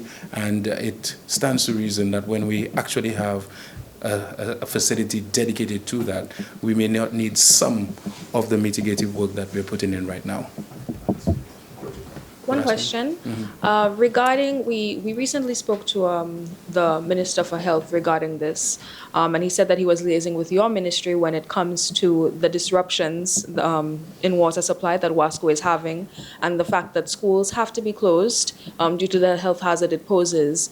Are we expecting that additional measures will be taken place to prevent those closures in light of the increasing drought and issues that Wasco is having? So you think from a Minister of Education perspective, what can we do about that situation of Wasco and not having water available to our schools? That's a very good question. I think that is the issue of Wasco, and just like our education, is something that is cross-cutting and that requires every sector to function at an optimal level for us to execute properly. I do not like disruptions in our education flow. I do not like for us to not be in class because of the water situation. The Prime Minister has been providing Minister of Finance, more than $1 million in assistance to Wasco to deal with some of the water issues that we have. The price tag on dealing with everything that we need to do for Wasco. He also has that information as the Minister of Finance, and we will have these teething issues as we continue to see an aging infrastructure from Wasco that we are dealing with as a government. So for me, the Chief Education Officer has been on top of this situation at schools. She is the point person negotiating and having the communication with the Ministry of Health to see how it is that we can ensure that students are in school and they are living and functioning in a safe environment. But as to what we can do to mitigate against it, it has to be something that is done from a Minister of Finance, Minister of Infrastructure, Minister of all, tutbagay, to ensure that Wasco is functioning, because when Wasco is functioning, when we have free-flowing water to our taps that are safe, then we won't have those issues at our school. Is increasing the amount of water storage and water tanks at schools an option? Okay, I understand where you're going now. I understand where you're going now. Let me just, Let me just say this. Since we're talking about schools and whatever we need at schools, we have schools on our island that, do you know that we have schools on our island that are over 100 years old? St. Mary's College, all right, St. Joseph's Convent. We have schools that were built 75 years ago, 50 years ago. And so the need for changing building codes, upgrades, is a multi-million dollar task. I will be providing the actual facts and figures during our budget presentation. But we've been hearing calls to, just do away with schools because they've been there since then and since then and since then. It's almost as if this country has unlimited resources. The fact of the matter is we have limited resources. We have changing building codes that we try to ensure that we can upgrade our schools too. And one of the upgrades that we have been having active discussions about is more water storage, building systems, ensuring that we can harvest our own water at schools. Again, my dear, multi-million dollar investments across all our schools. So conversations have started on getting funding agencies to help us in terms of storing water, harvesting water at our schools, at all our school plants. But we're talking about 134 odd schools on this island. And we will be starting, in a phased approach where it is most needed. The research would tell us which schools would suffer most from the WASCO situation so that we can then turn the page and ensure that there's more water storage at those schools. Yeah? Thank you, Minister. So, thank you, Minister. Go on now. Because we the Prime Minister. The parents should be held responsible. All right, ladies and gentlemen, the man of the hour, the person you really want to talk to, Prime Minister, Honorable. Good afternoon. You have me.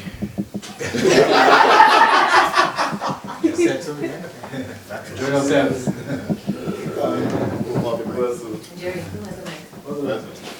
Jerry has the mic? Oh, yeah, Jerry. Jerry on the mic. Good afternoon, Prime Minister. The big news and what's going on right now, and a lot of people want to know, the issue with the fishermen. We've got reports that 2 St. Lucians lost their life over the seas. Can you confirm and what can you tell us about it, as a National Security Minister? I can confirm that people lost their lives and the circumstances have got no official notification on the circumstances surrounding the death. Is it St. Lucians or not? I can confirm that people lost their lives, but I've got no official notification on anything else. This matter seems to be, a lot of people are big concerned about this issue with the destruction of boats and things within the region. We know that, what the Americans are doing right now. It's very harmful for the Caribbean people and being happening right now. What can you say to this? I can confirm that people lost their lives, but I've got no official notification. Are you investigating, are the government investigating this issue? The issue will be investigated by the powers responsible for investigations. On the same issue, would you suggest that CARICOM leaders,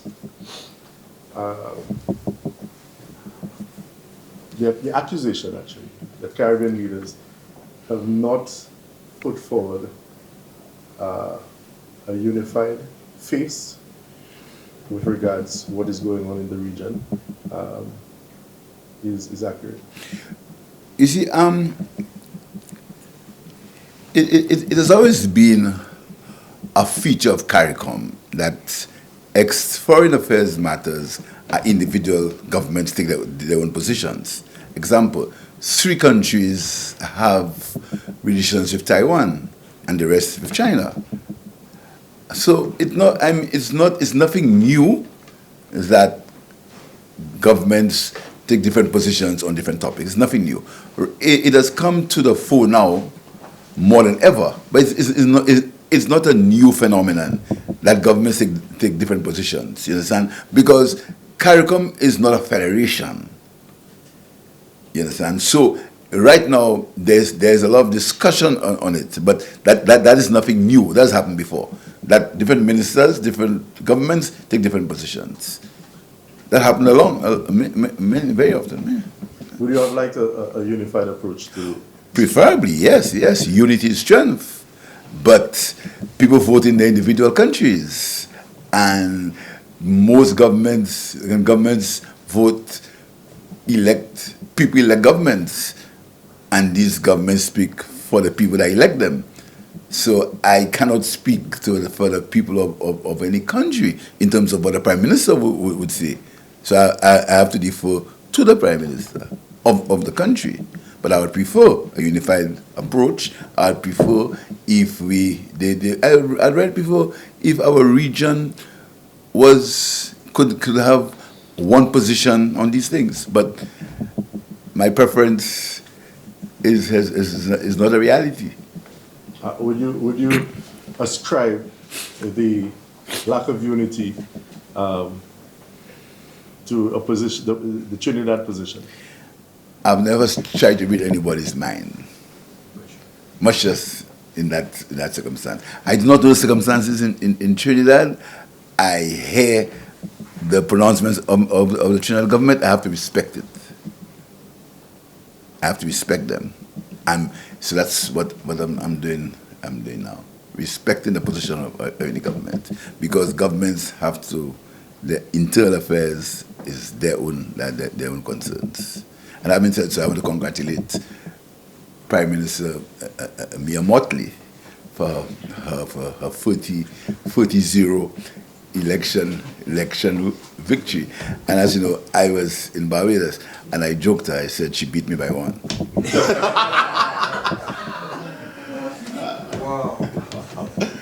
Good afternoon, Prime Minister. Once again, just on the situation, I know you promote now Caribbean to be a zone of peace. Is this something that we should be concerned about? Yeah, sure, of course. You see, I'll tell you something. We have a unique region, We have a very unique region. So we have to preserve it, right? And we do not want, personally, we're not like wars and rumors of wars in our region. But there's certain circumstances we have to understand that are beyond our control. The world has changed. The whole concept of sovereignty has changed. It has changed from when I was at university, when I studied it. It has changed, and I've come from university to practical life. The whole concept of sovereignty has changed. The whole concept. What really is sovereignty now? You understand? Sovereignty as an idealist political concept speaks to governments having control over their own destiny, right? Taking into consideration the external factors. That is sovereignty in its purest terms. But the reality is, sovereignty, the whole concept has changed.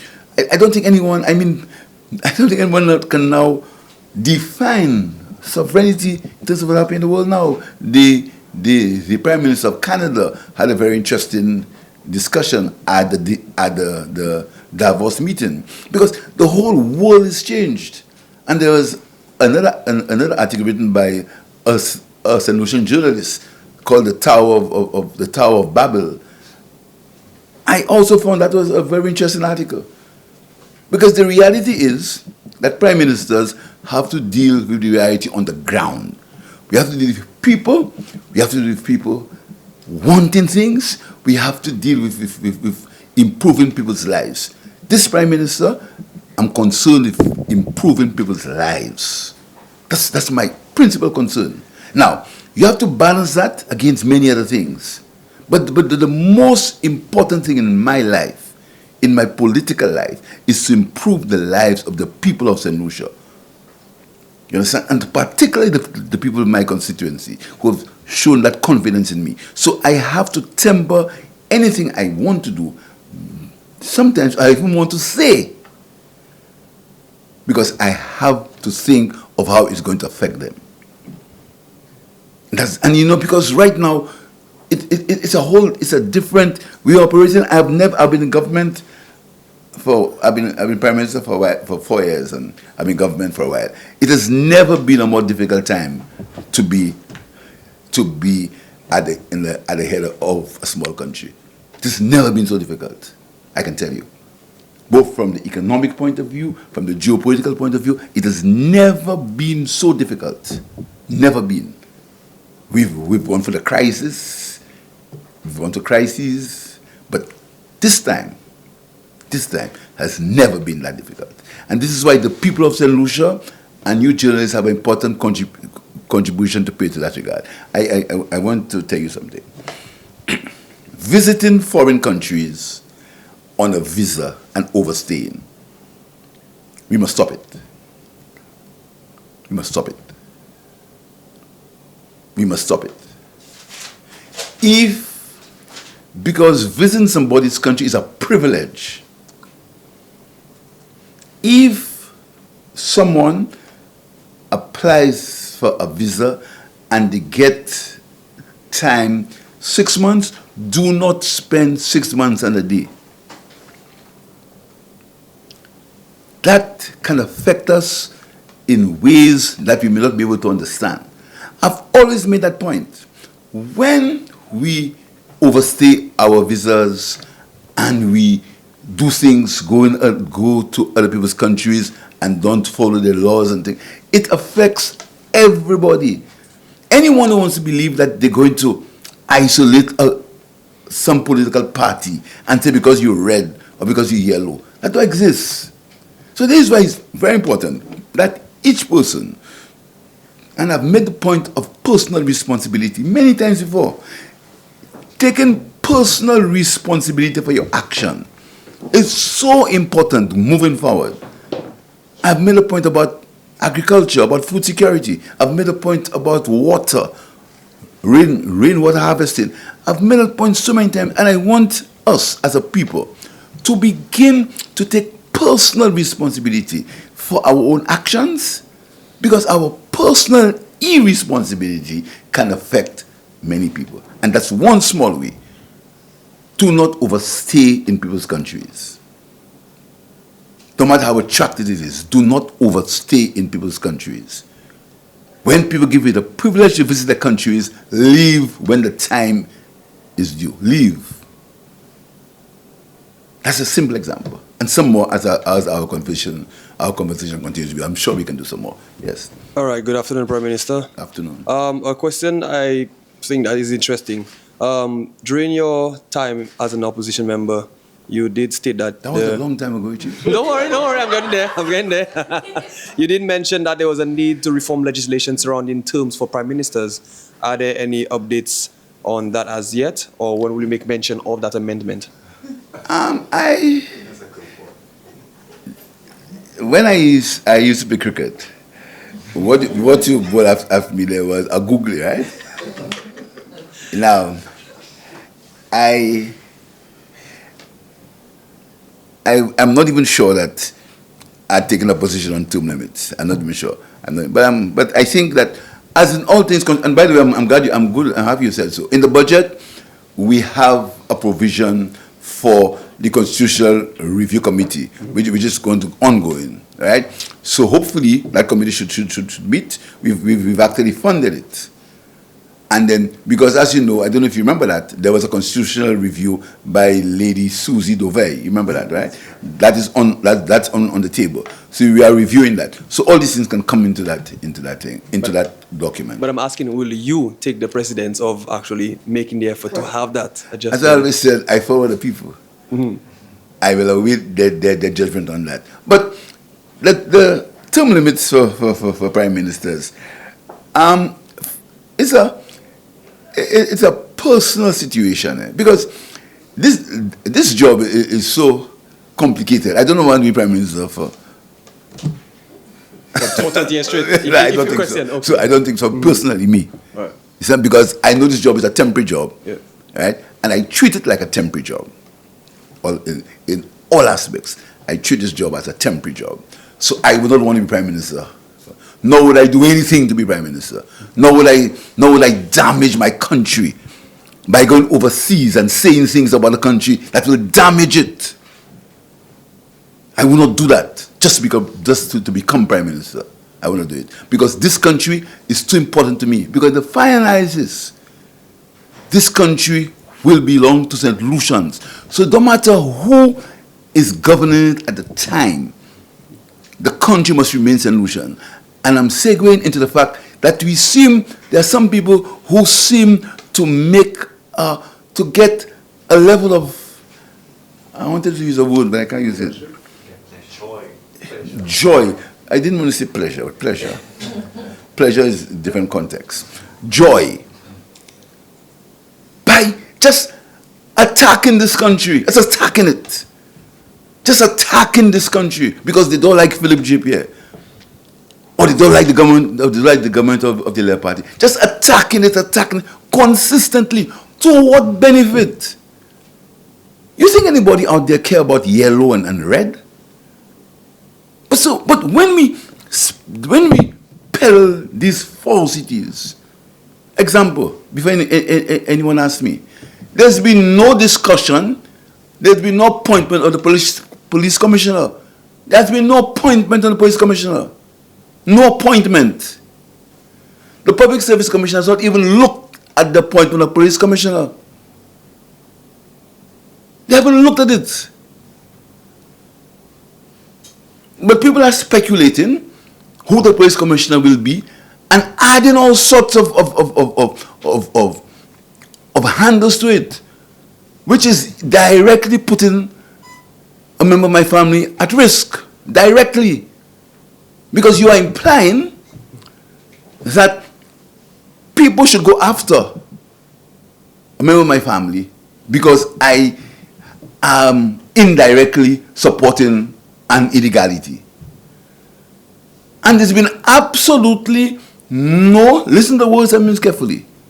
Listen to the words I'm using carefully, lest I be misquoted. There has been no decision. There has been no decision on the appointment of the Commissioner of Police. Nor has any senior police officer ever charged for rape. Listen to my words carefully. Listen to them carefully. There has been no senior police officer ever charged for rape.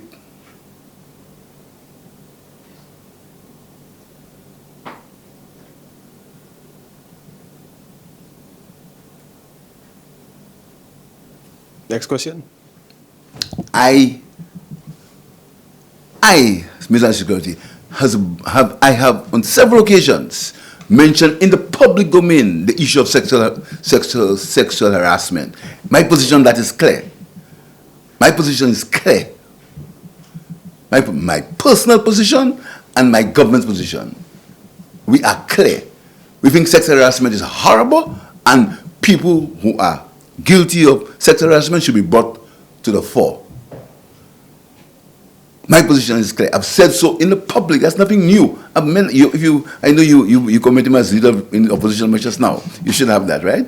I'm clear on that. I'm clear. That's my position. But you cannot play with people's reputations. People have families. And in my case, directly on a matter that has not surfaced. There's been no appointment of Commissioner of Police. And the appointment of police commissioner has a sequence. The Public Service Commission appoints or recommends to the Prime Minister the Commissioner of Police. And in that case, the Prime Minister can accept or not accept. That hasn't reached anywhere near that. It's not there. But we're trying to sully so many people's reputations. Now, what does that do to stability in the police force? Tell me, what does it do? It affects me. As I told you before, for now, I'll be okay. But who does it affect? Regular people in the streets. When you create instability in the police force, you create regular people that you affect. Not the Prime Minister, not the leader of the opposition. Regular people. People who want the tourism industry that we want to protect. When you create instability and you believe you can get after the Prime Minister, I'll say it again. For now, I'll be okay. But that's what you affect. So when you believe you affect me, or you affect the leader of the opposition, when you get that level of instability in the police force, when you make the police force, when you put St. Lucia's whole national security framework in jeopardy, it's not good. You have no benefits in doing that. No benefits. And I want you in the press to, I can't tell you what to do, but these things must not be tolerated. I mean, if somebody had been interviewed as commissioner of police, the commissioner of police's contract is still valid. It's still valid. So I mean, I really, and again, if people who do not believe it affects me, it doesn't. I'm used to it.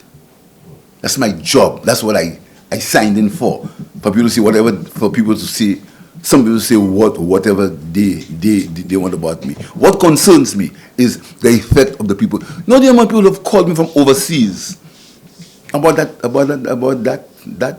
issue.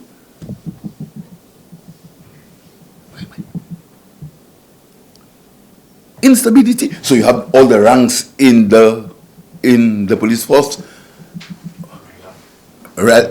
talking, all the ranks, and what was it? And it's me you affect? Sorry, I get very not annoyed. Let me tell you something before I end that. It doesn't affect me,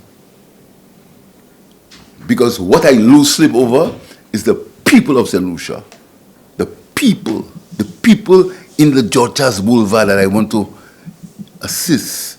The early childhood education, where people who cannot afford to go to school at the early, that's what affects me. What affects me is when I see the amount of money I have to spend on special education, which I'm going to spend this year. That's what affects me, not people with their own motives, sitting in the comfort of their homes, on a computer, not on the streets, They don't come on the streets. They don't walk in the boulevard and make them stories, They never come in Bagatelle or in Fuller Show and talk that, in the comfort of their homes. Stop, they type it away. That's where they do it. They're not on the street. Some of them don't even live in St. Lucia. Huh? And some of them don't have name, thank you. Some of them don't have any names. At their home, just type in, at their home, comfort, television, air condition, and a drink next to them. And disrupting people's existence who live in this country. Gentlemen and ladies, I want you to ask. Let's stop that. Please, not for my sake. You see, what do you understand? The people of St. Lucia had a chance to get rid of me on the 1st of December. They had a chance. They chose not to get rid of me. What they chose to do is to increase my majority. What they chose to do is to give me more seats. That's a fact. Same with Mia in Barbados. That's what the people choose. Why are you always going against the people's choices? The people also choose in 2016 to get rid of me, to get rid of us. I was in the government. So why don't we accept the people's choice and move on? So why are we trying to destroy the country? Go ahead. All right. My second question is about, the scuffle and the issue of water and, I guess, funding for infrastructure repairs, Mr. Prime Minister. Has there been discussions with stakeholders and the Minister for Infrastructure so that, they could have projects underway to repair pipes and other important infrastructure for water? Yes. That's a very good question. Very good question, actually. Water, especially now, is a grave concern, right? Grave concern. I reiterate my suggestion for water harvesting. I still want to tell you, because I reiterate let me give you a little example. I put at my home just a little barrel, right, under one part of drain. You see water collected. You see in this dry season there, these little drizzles of rain that fall. You see water collected. You understand? So I make my point again to people to let's try to harvest water for now. But back to Wasco. We formed a committee to look at the structure of Wasco, a PPP arrangement where we get an investor and the government comes in. We have that, we formed that committee and they are speaking to people about making that a reality. But in the meantime, there are some urgent things to be done at Wasco. Now, Wasco water is a public good. Water is life. We can't do without water. So we always have to find a way to ensure that the lower income people can afford water. Water must be an affordable commodity particularly for lower income people. Now, in the tariff review, which I heard I've caused an increase in water rates, I don't know what happened. There's been absolutely no decision on an increase in water rate. The water rate people haven't come to me yet. That doesn't get to me until after entire process, which the press secretary dealt with. Water rate doesn't come to me until I'm at the last part of that process. But I understand that I understand I have approved a 42% water rate increase. News to me. I know nothing about that. So Wasco, as I said, is a major investment, starting at about $200 million and climbing. It's a major investment. So we've done a few things. Right now, as we speak, we are looking at alternate sources of water. There's a point that there's groundwater in St. Lucia. So we're looking at it. We're looking at some groundwater, groundwater harvesting. That's been worked on now. The investor, but again, you need capital. So you have to look at an investor who can put in there. We have some work to do, immediate work on the pipeline. We have a loan that's been approved to improve a part of the pipeline. We go to Parliament the next time to get the government guarantee for that loan. So the approach now is stage by stage, but at some point we have to have a major intervention.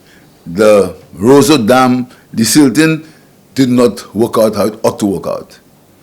So we have several things to deal with, but Wasco and water is a major concern, but it's a step-by-step situation. But we're taking the first steps now to see, and hopefully the dry season will not be as bad as they say it will be. But I hope at one time when the science doesn't work, at one time it doesn't work. But we have to look at it. I've been thinking about importing water. I spoke to a colleague, I spoke to the Prime Minister of Dominica about it, but that's in a way if it really gets, but the problem is that you need to be able to transport it, and it's expensive. I've even known that, I've even found out there's a barge that can do it. There's a barge that can do it, but you have to get the containers to carry it and things. But that's in the real emergency. But we've started discussion. I've spoken to the Prime Minister of Dominica about that, because Dominica, and he said if push really comes to shove, he can assist us. But that's not something that happens next week. Please. Thanks for that, Prime Minister. Okay. Thank you very much.